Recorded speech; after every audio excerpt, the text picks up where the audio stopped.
Jeg begynner å bli fan av... Jeg begynner å bli sånn...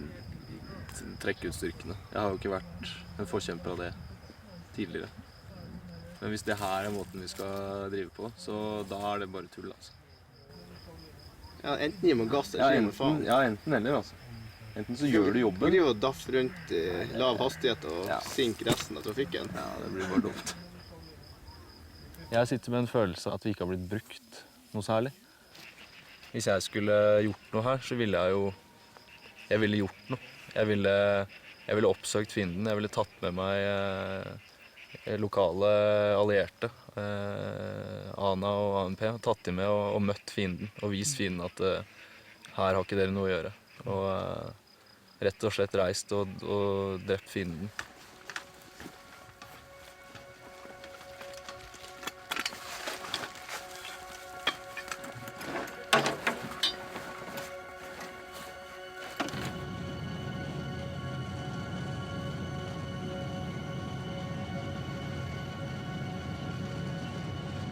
Det er for lite styrker til å håndtere situasjonen, så man skulle jo selvfølgelig ha ønsket seg mer. Men det er jo en sånn en belastning som ikke jeg kan påføre norske forsvaret, norske hæren. Hæren er for liten til å kunne levere et substansielt bidrag over tid.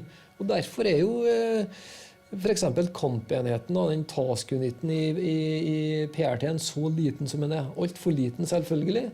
Men den norske hæren er ikke dimensjonert til å levere mer.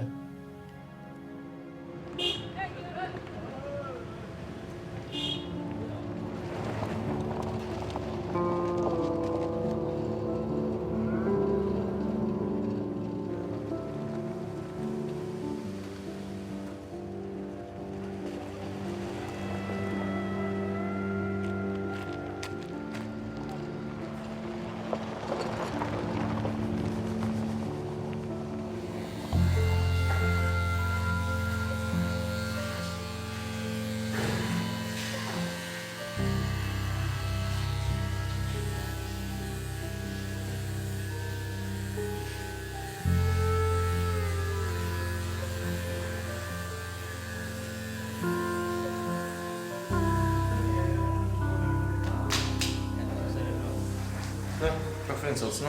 Ja, takk selv. Lykke til med de nye gutta. Jeg tror det blir bra. Tror jeg også. For dem og deg.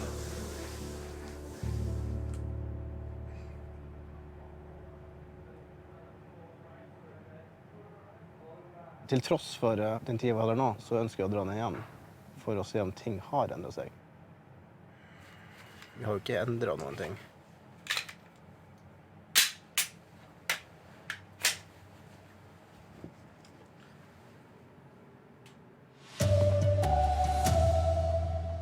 Det er sjokkerende holdninger blant norske soldater i Afghanistan, sier forsvarsministeren.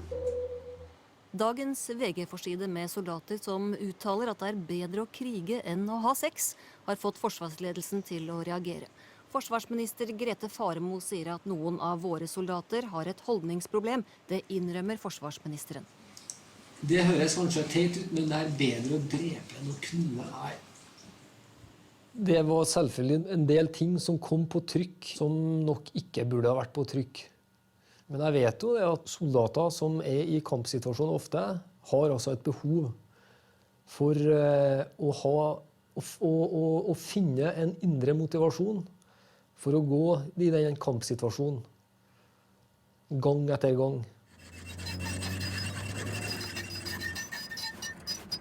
Og i den sammenhengen så er det helt vanlig for soldater i hele verden å finne symbolikk av ymse slag for å finne den motivasjonen. Vivala! Ura! Vivala! Ura! Jeg har 2 døtre som sparker fotball, så før de gjør det så går jo laget sammen i en krins da, og så roper de sitt kamprop. Og du ser den gløde, kampvilje og motivasjon ut av øynene deres når de går på banen.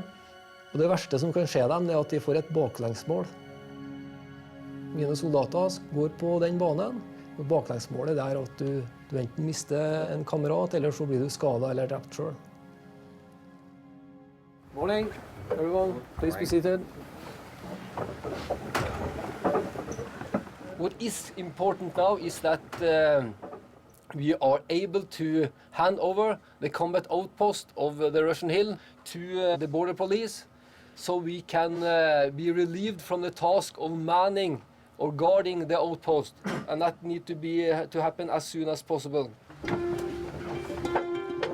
Målsettingen når vi kom hit var jo at vi skulle holde Russian Hill for enhver pris, fordi det det eneste fotavtrykket som man har klart å sette i det pashtunsk-dominerte området. Så det vi prøver å få til jo at politiet kan stå igjen og være til stede i operasjonsområdet. I thought I should start with a picture from the Atahon Hacha, the Russian Hill, the combat outpost. Yeah, I've been using my task unit now to man this combat outpost because I thought it was very important not to leave it unattended, because then I think the insurgents could steal away equipment and put mines and IEDs on the ground. And my question now to you is, when will you man this combat outpost? فردا Tomorrow. Fardo. خوب اشتوم. اگر از اون کده کوتاه میگی که امروز بگویم بگو. That's very good. ضرورت است برای از اونا انتقال شوار بوده و چاخ و آب فعلا استفاده نمیشه، ولی همین که تخیری که آب اوج استفاده شوه برای دفع تر. همین 50 نفر چطور کنیم؟ Well, I understand your concerns about the living conditions. I would have had the same concerns for my troops. But have you raised this concern with your superior, this capability that you need? You cannot rely on other actors for a long time. You need to have this capability yourself. خودتان فهمیدم. گوش کن. واقعا بگو ما یک مطل داریم، بگو یک مطل هست میگه گوساله که 2 مادر داشته باشه و گوشنگی میمونه. معنیش فهمیدی؟ تا اونجا که میگه پیارتی شما را اکمال میکنه. I will provide you with water until the well is being dug. بله بله بله. All other logistics is your task to provide. تیل کمبود داریم، صبح 6 راده موتر ما میره و یک موتر لاری ما. اگه امکانات باشه یک مقدار تیل ما رو کمک کن که ما بسیار مشکل داریم. I cannot provide you fuel. You need to get that on your own, and you need to push your superior hard to get that fuel. And if needed, we'll push this issue directly to Kabul, to the Ministry of Interior. نه لازم نیست تا تماس بگیریم. Then, thank you. Tashakor. با امید همکاریات بگو مورد تو بگو همیشه جواب دادن رو. Tashakor. Very good to see you. Come over. Bensin er en sånn typisk ting de alltid spør om, men jeg vet jo også at de får jo penger for å kjøpe bensin. Og når jeg liksom utfordrer om at jeg skal pushe denne saken via min sjef helt til Kabul, da blir de straks flakkende i blikket, og da er ikke det så viktig. Da klarer de å stille med bensin selv. Så der ressursene skal flyte, så forsvinner ting hele tiden. Kanskje et godt eksempel på at folk stikker ting i egen lomme. Og til syvende og sist så er det lite da, som kommer ned på bakkenivå til soldatene på bakken.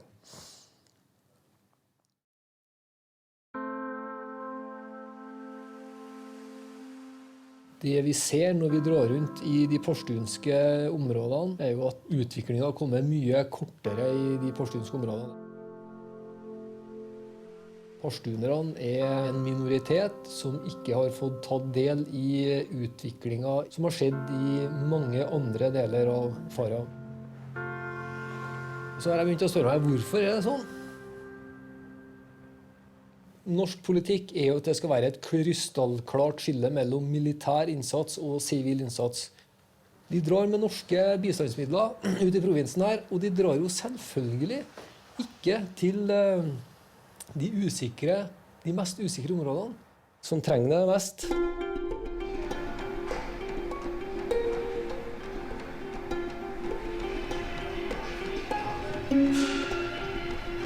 Norge har pratet i Faryab i så mange år, men det hjelper jo ikke bare å prate.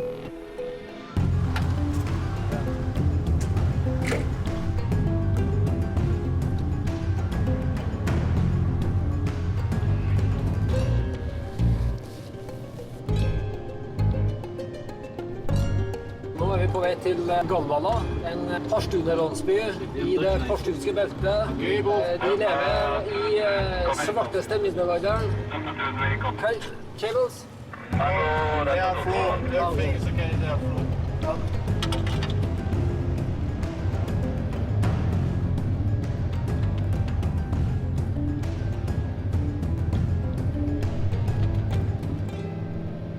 Vi kan regne med å bli beskutt, og det kan også regne med at vi møter på IED-er. For det var jo nettopp i det området her hvor vi mistet 4 soldater for en del uker tilbake.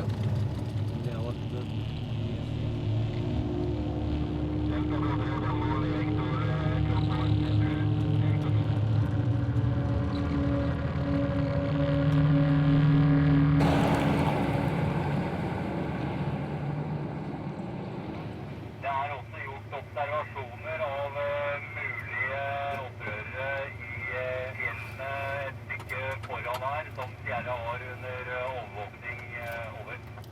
9-1 mottatt over. 9 slutt. Det å ikke være sikker på om du overlever når du kommer rundt neste veising, for du vet ikke om det ligger en veibombe gravende, det er ganske krevende å takle for alle sammen som er her nede.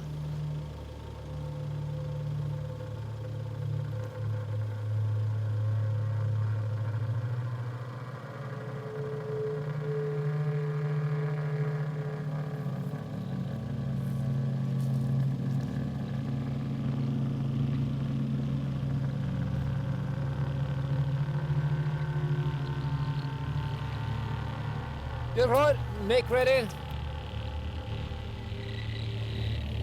Det vi ser her nå er jo folk som står på høydedrag, og det her er jo en mann med fredelige hensikter, for han står i ro, gjør seg klar til å kjenne.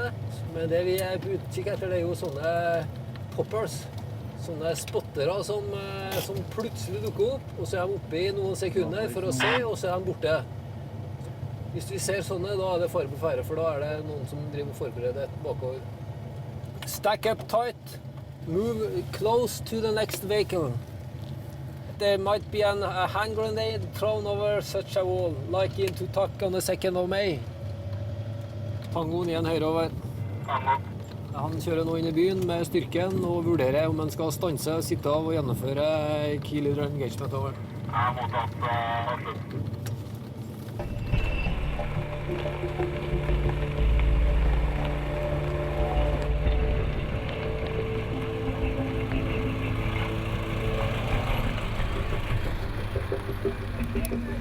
Salam alaikum. Salam. How's everything? Welcome to the Thank you.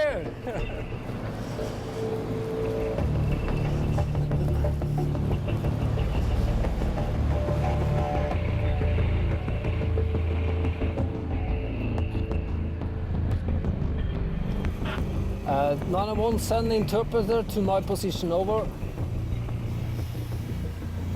He's coming.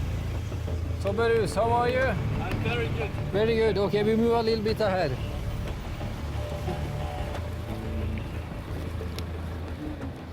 Salam alaikum. How are you? Sorry that we make a lot of dust in your village. از اینکه میگه خاکباد میکنیم در قریجاتتون میگه معذرت میخوایم. But we will soon leave. ولی میگه زودترین فرصت حرکت میکنیم. No problem. Do you know if there are some insurgents ahead of us? یا هستن یا نیستن؟ No, we don't know. You don't know? خبر نداریم. But there has not been any conflicts between you in this area and the Pashtun from Galvala, have there? No.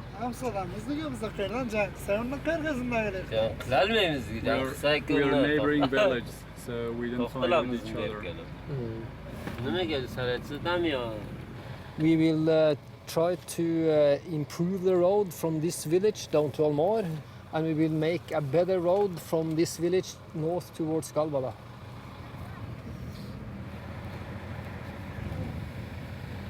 He's blind. Is he blind? Yeah, he can't see it.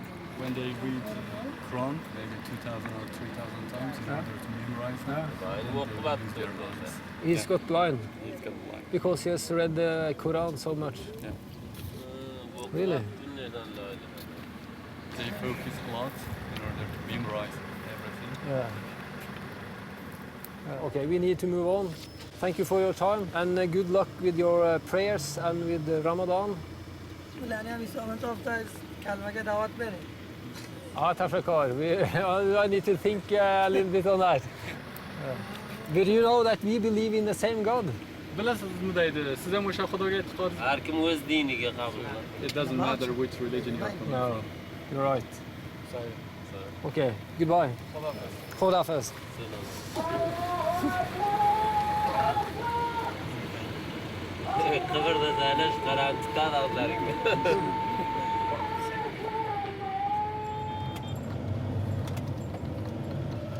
Du verden er glad for at jeg er født i Norge. Ja, det er så himmeldig forskjell vet du, at det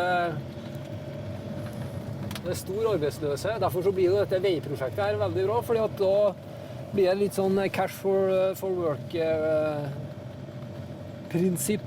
Noen områder skal de bygge selv, og så er det noen områder de må ha mer profesjonell hjelp, for det er komplisert arbeid.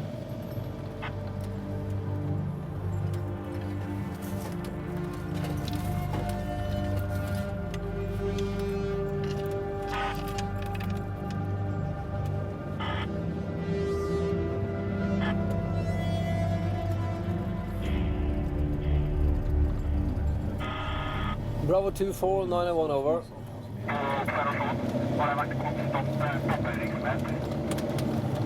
Nå er opprørerne observert på det høydedraget der vi skal overnatte i natt. اینطور است خب این می وضعیتی که امروز بوده و یک قسمت از این قوا هم میره و خود ولسوال هم در جریان بگذاریم شوراها رو هم بخواهیم که ما در اینجا همکاری بکنه اینا.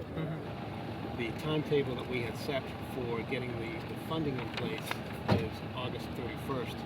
You know, of course, if we delay, we will have to move that funding schedule back. و دیجا دیگه از جان ما کده زیادتر نیست. فهمیدی؟ که ما جان خود در خطر پرتیم که بودیجه از دست نرم. Trusselen nå kommer jo egentlig fra områdene bak her nå. Ja, sånn at nå bruker vi terrenget her som skjerming. Så tenker jeg at vi får guns opp den veien her, så er vi godt rustet hvis et eller annet skulle skje.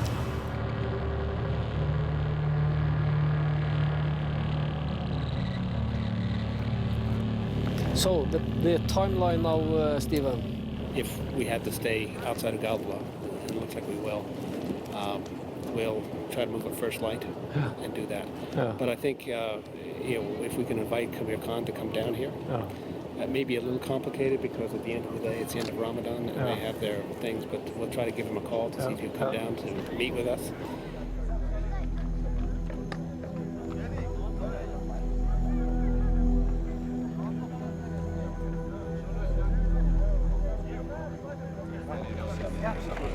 How are you? First time actually, I saw you. Yeah, this I is. haven't seen you before. I've been here before, 6 months ago, but I didn't meet you. تقریبا 6 ماه پیش میگن آمده بودم در اینجا ولی شما را ملاقات نکرده بودم.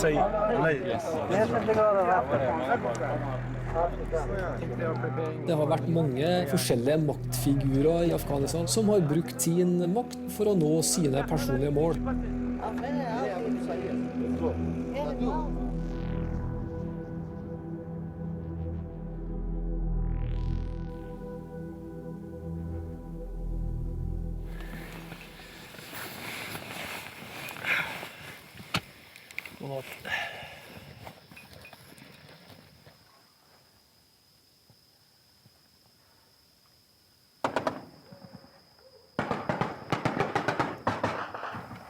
Get down.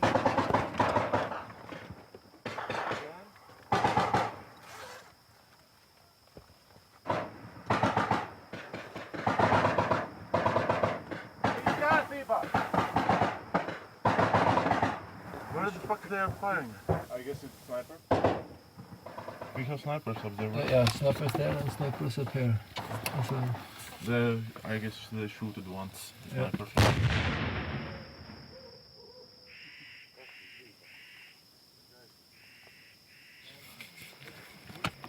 De der kommer ikke tilbake, i hvert fall ikke fra innkanten der. Nå vi jo inne i det området der opprørerne har bevegelsesfrihet, der de har freedom of action og freedom of movement, som vi sier. Så dette, for å si det sånn, dette skjer hver gang når vi her. Opprørerne får bedre og bedre fotfeste, tar mer og mer kontroll over Farah provins. Sånn Farah i dag. Ok. Ja, nå må vi legge oss. Nå klokka 10:30. Vi kan ikke la oss skremme av det her.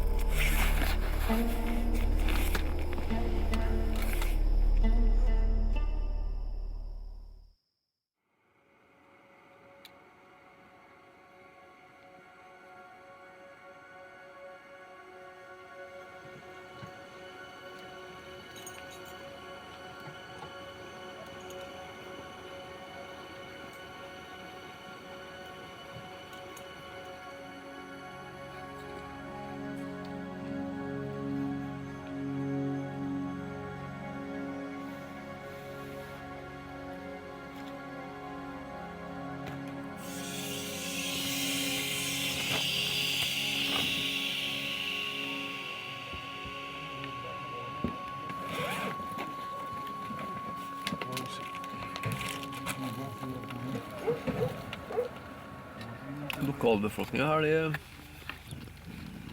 de plages nok ikke mye av situasjonen.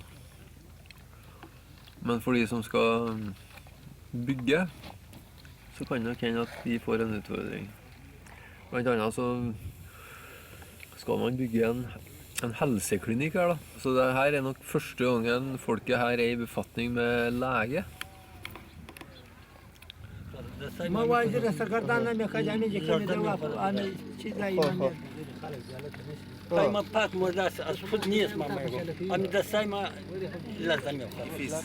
he's really that bad, he should get some help and come, because then we can give him very good treatment.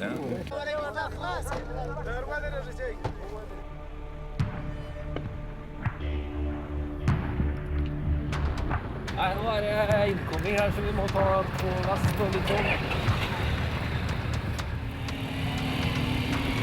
Det opprørere som forsøker med makta å forhindre oss i å støtte myndighetene i å nå ut til befolkningen i Galvala. De vil bruke makt mot oss nå, helt til vi blir nødt til å trekke oss ut herfra. 911, close air support will be in this position in 5 minutes. 911 out.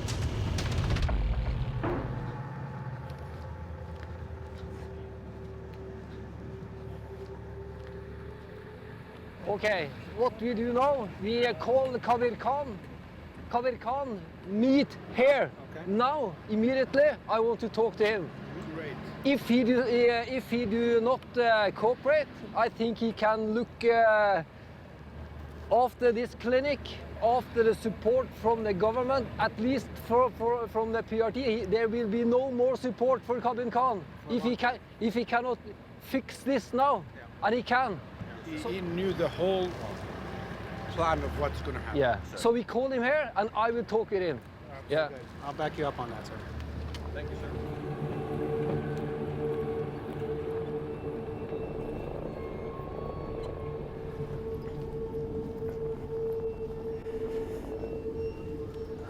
Maybe he would like to have a pillow. Say. Yeah. روز صبح شده؟ خوب گپ است. یکی خو بس قرینه نبیه ما مست وقت برش میگم. He says, I'm going to, very good, I'm going to tell you the truth, I hope you don't get mad. بفرمایید. همین طالبا بسیار محدود است. همین تیاره گلی میگرده. یک سر همون تیپاس و نه دو راکت میداد و نه گم شد یک. این خو اینا نمیکنن. یکی Vi vil bli angrepet av den og den personen fra disse høydedragene. Det visste han åpenbart i går, men det var han ikke i stand til å fortelle oss i går. Men han kommer med alle detaljene i dag. Spørsmålet mitt var, vil du virkelig at dine barn skal fortsatt leve slik som det her, eller vil du at de skal ha et litt bedre liv? Uten sikkerhet så blir det altså ikke noe utvikling i hans landsby. Vi kommer ikke til å så rykke inn til landsbyen hans som planlagt.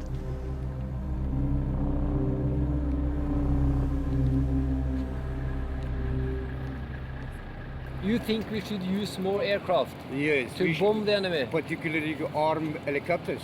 And we can use it. Yeah, for example, now we are here. Yeah. If it is possible that the insurgents put mine in the way. Yeah, I agree with you, but to be honest, we cannot just bomb everything we see. We need to have a positive identification, and the problem is when the insurgents hear the aircraft, they hide their weapon under their shirt. And when we cannot see the weapon, we are not allowed to fire.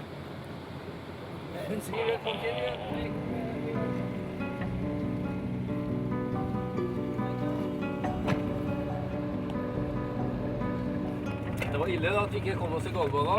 Det er like ille at vi ikke kommer oss ut igjen og at vi må slåss oss tilbake. Jeg synes det er ganske beskrivende om hvordan situasjonen er her i Nord-Afghanistan akkurat nå.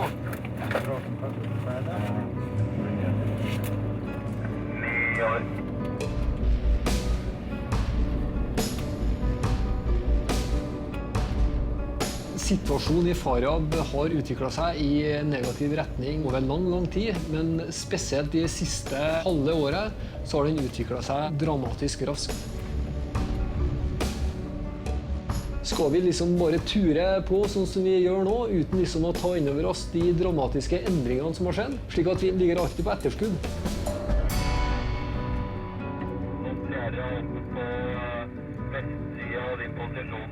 Jeg minner om at vi har skarpskyttere både nå sør øst for oss og vest for gang inn i slutten.